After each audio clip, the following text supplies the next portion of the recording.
These were, of course, times of war, and both Judith and John were deeply affected. George Washington appointed John as chaplain of 3 Rhode Island regiments. Judith served as his eyes and ears in Gloucester, in one case writing to him about the presence of warships off the coast, describing the most heart-affecting distress and their men bravely preparing for opposition. John relied on her for news and her thoughts. The friendship was deepening. While John was away, the Reverend Samuel Chandler of Gloucester's First Parish and the Reverend Andrew Croswell of Boston, among others, initiated what would become years' worth of attacks and legal battles against John's ministry. Judith became John's fierce defender, writing to him, "Thou, Murray, art engaged in dispersing those dense clouds which presumptuously o'ershadow our intellectual sun, and it is hence I pronounce thee happy. Go on, dear sir, and may the God whom thou delightest to serve grant thee success. How well digested is your plan, or rather, how strong is truth. I do assure you, when you were so unceremoniously and so publicly assaulted by the bold questioners, universal palpitations seized me. When you sat down, and again when you arose, my cheeks were alternately flushed and pale, and during the torrent of interrogations I could scarcely breathe. Nor wonder, for if I have not yet found the path of truth, where, alas, shall I turn? But when I listened to the judicious, the calm responses of our apostle, my soul became calm, assured, and perfectly confiding. May God forever bless you. Indeed, he hath blessed you, by thus causing you to encounter the various difficulties and to surmount them too." In fact, Judith became embroiled in the next couple of years' worth of public denunciations and lawsuits that eventually resulted in the Gloucester Universalists winning the first ruling in this country for freedom of religion and the building and dedication of the first Universalist meeting house in America. Again, Judith and John were really in this together. Judith was very much involved with the Gloucester Universalist children as what we would call a religious educator. In 1782, she published a catechism for these children, which is considered the first published work by an American Universalist woman. As Judith wrote to her friend Mary Pilgrim, Mr. Murray was then in Philadelphia, but upon his return, he could not but approve the sentiments he had instilled. And so it seems that John's approval was very important to her. Well, when John wasn't traveling, he boarded with Judith. During his absences, her feelings for him are quite clear. In one letter, she wrote to him, "And art thou then gone, to be here no more? Forbid it, ye guardian spirits, whom we devoutly implore to shield our revered friend and to protect him in this his tour of benevolence. Slow, sad, and solemn did yesterday descend. In vain we strayed in pursuit of peace. The room allotted to you appeared a dreary desert. Deep glooms brooded there, and your empty chair stared upon us wildly vacant. Through respect, as if by general consent, your seat was left empty. By mistake, a cover was placed for you. Fortunate accident, I will improve upon it. My table shall continue its accustomed order, nor shall anyone occupy the vacant chair until you, again, fill the appropriated spot.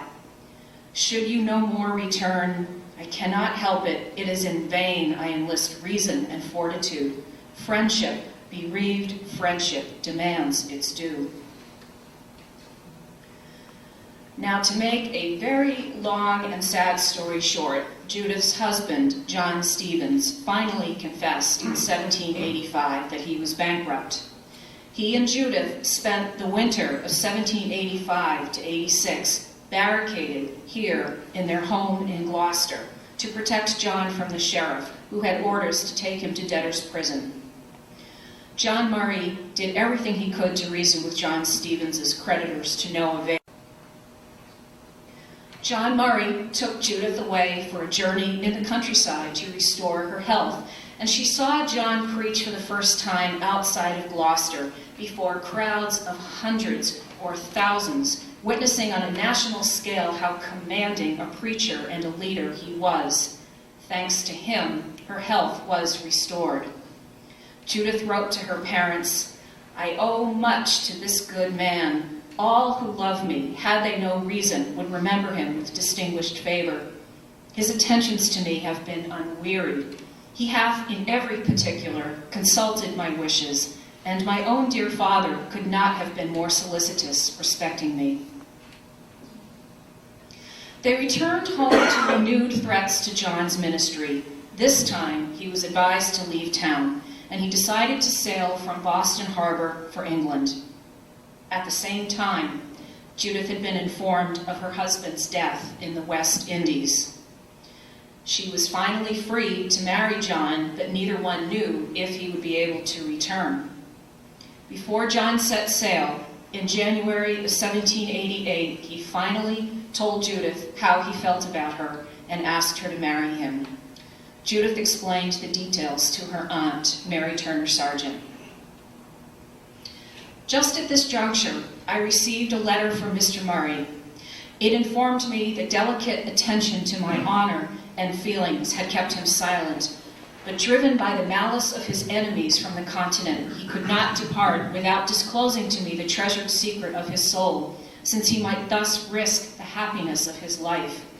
He could not but indulge a hope that domestic felicity might yet be his.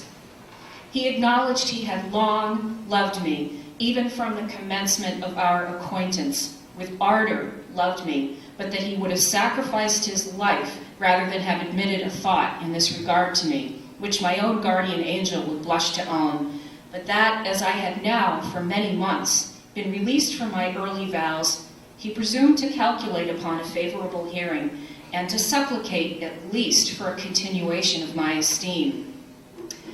I was now, you will allow, furnished with a fresh motive for admiration of him who had at length avowed himself my lover.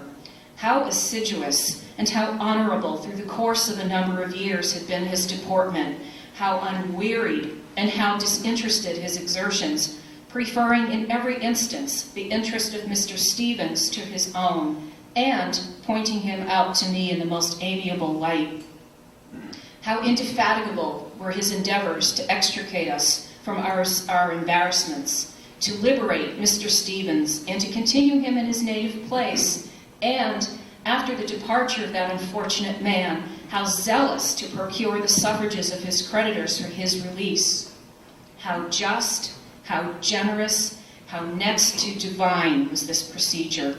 Who would have believed him activated by the passion which he now confesses?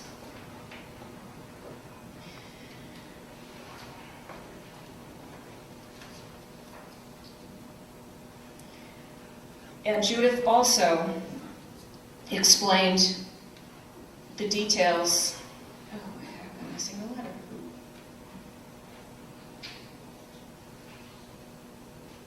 I apologize, I am missing the letter. Judith also explained the details of her own feelings to her aunt, Mary Turner Sargent. This is the letter that she wrote to Mary Turner Sargent, and in it, and I will summarize, here she says, "I was early, very early, united in marriage to a worthy man. Yet although greatly sensible of his worth, my ungovernable heart refused to acknowledge the softer emotions. I believed myself incapable of love, as traced by the pencil of the poet. But the event which banished Mr. Murray from America effectively removed the veil. I was solicitous to yield in person that relief which the balm of sacred friendship might supply, and that I was denied the privilege of sympathizing with a man whom I so much esteemed and revered was to me an agonizing consideration. In short, I could no longer deceive myself. My soul became a scene of tumult, and upon every rising thought was stamped too sure a confirmation that I had, in fact, become a slave to the most impetuous of all passions, of which I had erroneously considered myself incapable." Now that's love.